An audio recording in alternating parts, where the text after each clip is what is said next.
Pour une première fois, la fédération, le ministère ont écouté la voix du peuple. Et c'est le plaisir total chez tous les Togolais. On a notre nouveau sélectionneur qui est Nibombe Daré, un ancien défenseur des éperviers qui a fait des saisons exceptionnelles avec l'équipe nationale, une Coupe du Monde, des Coupes d'Afrique des Nations, c'était juste magnifique. Et à la fin de sa carrière de footballeur, il s'est consacré à la carrière, ou bien ce qu'il aime faire, être sur le banc de touche et donner les directives aux joueurs comme il le faisait sur le terrain en tant que capitaine. On va parler aujourd'hui de notre Nibombe Daré. On va parler aujourd'hui des premiers mots qu'a balancé la fédération suite à sa nomination en tant que nouveau sélectionneur des éperviers. Et dans une prochaine vidéo, on fera une historique biographie de la personne qu'on appelle Nibombe Daré. Bienvenue sur cette vidéo de SLM YouTube, c'est votre gars SLM. Alors les gars, on y va. On se retrouve tranquillement sur la page de la Fédération Togolaise de Football. Voilà, vous savez que j'aime toujours aller vérifier pour vous, aller à la source avant de parler. Puisque si tu parles en l'air, on va te demander où est-ce que tu as trouvé ça, tu vas dire quoi maintenant. Alors, on est sur la page de la Fédération Togolaise de Football.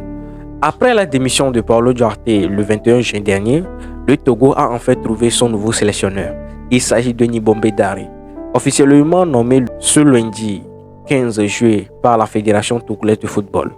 Nibombe Daré, ancien défenseur international des éperviers, a été choisi parmi un groupe de candidats togolais après une évaluation rigoureuse. C'est finalement Daré qui a été retenu pour diriger les éperviers. Donc, ce qui veut dire qu'il y a eu plusieurs d'autres candidats et surtout des candidats locaux. On a dit groupe de candidats togolais. Ce qui veut dire que ce sont les entraîneurs des clubs de D1 ou bien de l'extérieur, mais ce sont des candidats qui sont des Togolais, des coachs professionnels togolais qui ont participé à cette candidature pour être à la tête de la sélection. Ce qui est déjà une première dans l'histoire depuis que moi je suis en train de suivre le football togolais et c'est juste magnifique. Des coachs 100% togolais. Alors on y va.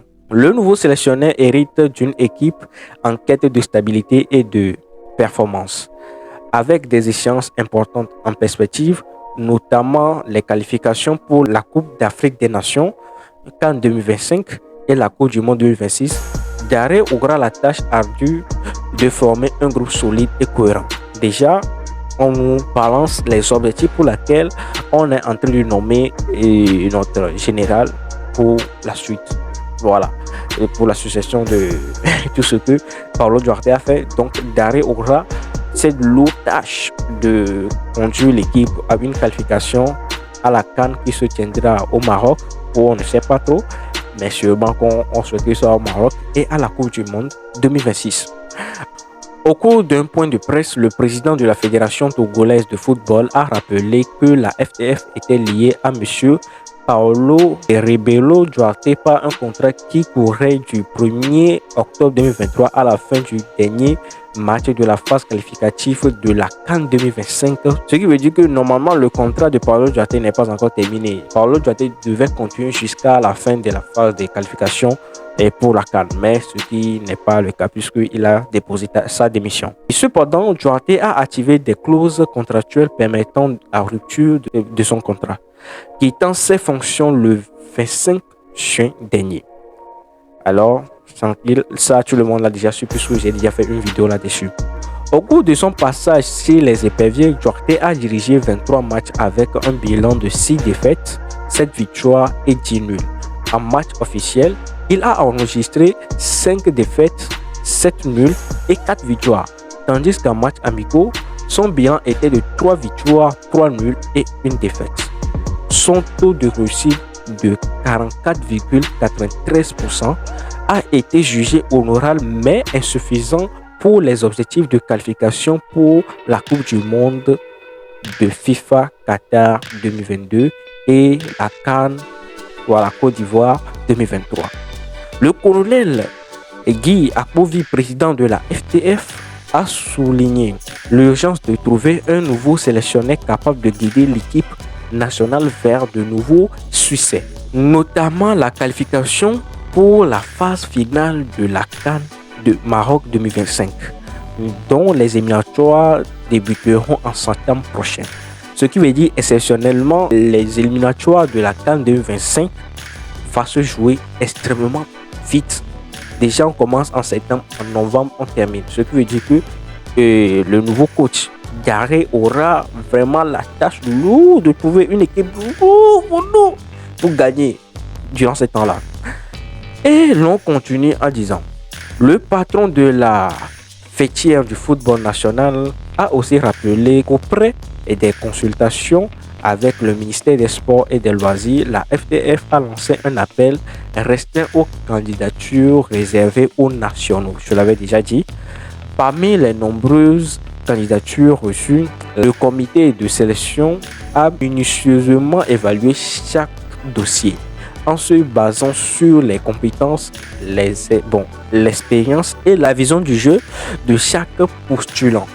Donc on ne s'est pas levé comme ça et puis on a dit que le peuple réclame Nibombé Daré, donc on choisit Nibombé Daré, on laisse Dossé et l'autre et puis on laisse voilà Tchakala et autres. Non, on a analysé les dossiers présentés et puis la vision. C'est comme tu vas pour présenter ton projet d'entrepreneuriat à une société de financement. On va étudier ton dossier. Est-ce que ce que tu nous donnes, est-ce qu'on peut espérer avoir un résultat? Donc ce qui s'est passé ici dans le cas avec Nibombé Daré aussi. Alors, comme je l'ai dit, en se basant sur des compétences, l'expérience et la vision du jeu de chaque postulant, à l'issue de ce procédure rigoureuse, Nibombé Daré a été choisi comme nouveau sélectionneur de l'équipe nationale du Togo. Voilà, Guy Akovi Nibombé Daré. Les gars, c'est ce qui a été écrit sur la page officielle de la Fédération togolaise de football. Moi, je suis tellement content. C'est pas une première fois qu'un Togolais tient la sélection. Faut rappeler cela. Comme je l'avais dit, j'avais parlé d'un Tchanili Tchakala et qui a fait aussi pour lui. Mais à son temps, c'était quelque chose. Là, pourquoi celle-ci a pris plus de l'ampleur, c'est que on est fatigué. Parce que après Tchanili Tchakala, c'était Claude Leroy, et puis Paulo Duarte et Claude Leroy, même on a su ce qui s'est passé. On est allé au Bénin, même les Béninois criaient là-bas sur lui.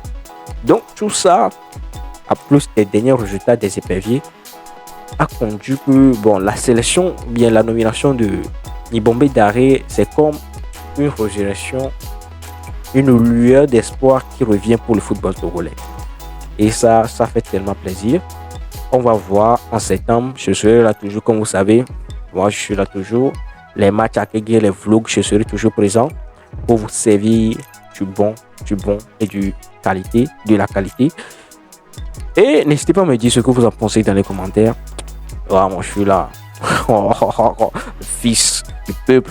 Je suis là pour le football, moi. Quoi. Pour les autres, je ne regarde pas. Donc, les gars, on se retrouve à la prochaine pour une nouvelle vidéo. Bye. Je vous aime. Bye bye.